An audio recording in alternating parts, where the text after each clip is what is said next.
Hello guys, good morning everybody.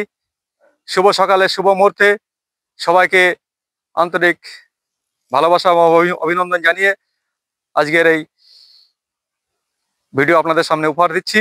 তো আপনারা দেখুন, আমি এসছি এক পটল খেতে। ঠিক আছে, এক পটল চাষির কাছে চলে এসছি।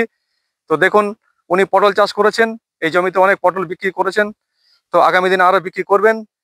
আর সেই পটল খেতে একটি নতুন বীজ বপন করা হচ্ছে, সেটা দেখুন। এই দেখুন, এটা হলো পেঁয়াজের বীজ।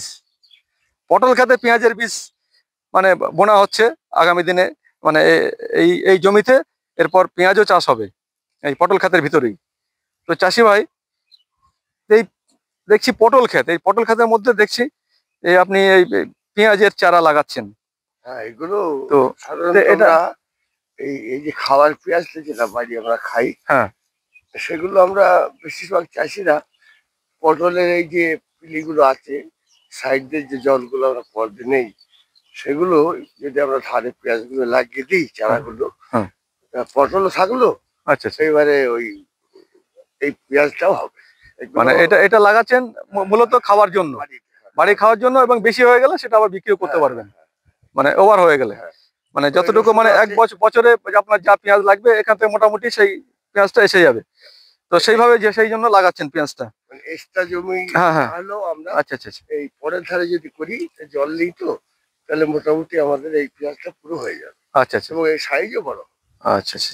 এই যে পটগুলো আছে, এই পটগুলো মানে এই মানে দুই পটলের দুই সাইডে যে ফাঁকা জায়গাটুকু পড়ে আছে, সে দেখুন কিভাবে লাগাচ্ছে, দেখুন এই দেখুন, এই যে এরপরে আমি এর ভিতরে জল দেবো।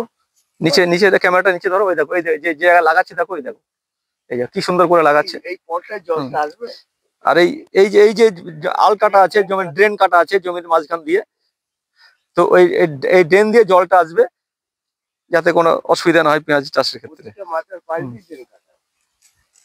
আর পটলটা সাধারণত সব শেষ হয় না, এই পর দিয়ে জল আসে সারা জমি পটল পড়তে আসলে তাতে সুবিধায় ঘাটটা হয় না। হ্যাঁ হ্যাঁ, আচ্ছা আচ্ছা, সপ্তাহে একদিন পরে জল দিতে হয়, তাতে পেঁয়াজটা আমাদের খাওয়া হয়ে যায়।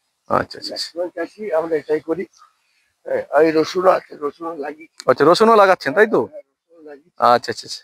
এগুলো তা ঠিক আছে, আপনি তো ভালোই দেখছেন। রসুন এবছর যা রসুন পেঁয়াজের যা দাম গেল, তো আগামী দিনে এইভাবে যদি চাষি ভাই নতুন নতুন ফসল, মানে একটা চাষের ক্ষেত্রে, মানে পটল ক্ষেতের মধ্যে যদি রসুন পেঁয়াজ লাগানো যায়, তো তাতে করে আমার ঘরের পেঁয়াজ রসুনটা লেগে যাচ্ছে খাওয়ার জন্য, যেটা লাগে প্রয়োজন। বাকি যেটা হবে সেটা তো বাজারে বিক্রি চলে। হ্যাঁ হ্যাঁ, অনেকটা জমি ফাঁকা আছে। এখানটায় কোনো অসুবিধা নেই, এই দুদিকে সুন্দর পেঁয়াজ হবে। এগুলো সাইজও বড় হবে। আচ্ছা আচ্ছা আচ্ছা, যেটা রোয়া পেঁয়াজ তার থেকে এগুলো সাইজ বড় হবে। আচ্ছা আচ্ছা, এগুলো খাওয়ার জন্য বিশেষ করে দেখবেন কাঁচা পেঁয়াজ যেটা খাওয়া হয়, আচ্ছা আচ্ছা, সেইটাই এই বীজগুলো। এই বীজগুলো আমরা যারা এইসবগুলো করি, অনেকেই যারা বীজ পাতে সেখান থেকে আমরা কিনে নিয়েছি খাওয়ার জন্য। এগুলো বসানো হয়, আমাদের খাওয়ার জন্য পেঁয়াজ হয়েই যায়। তো দেখলেন, হ্যালো গাইজ, আপনারা শুনলেন চাষি ভাইয়ের বক্তব্য। তো আগামী দিনে এই চ্যানেলে নতুন নতুন ভিডিও দেখতে গেলে আপনারা এই চ্যানেলটিকে সাবস্ক্রাইব করুন, কমেন্ট করুন, শেয়ার করুন। নতুন নতুন ভিডিও আপলোড পেতে এই চ্যানেলটিকে সাবস্ক্রাইব করে রাখুন। তো ভাই, আজকের মতো এখানেই রাখছি।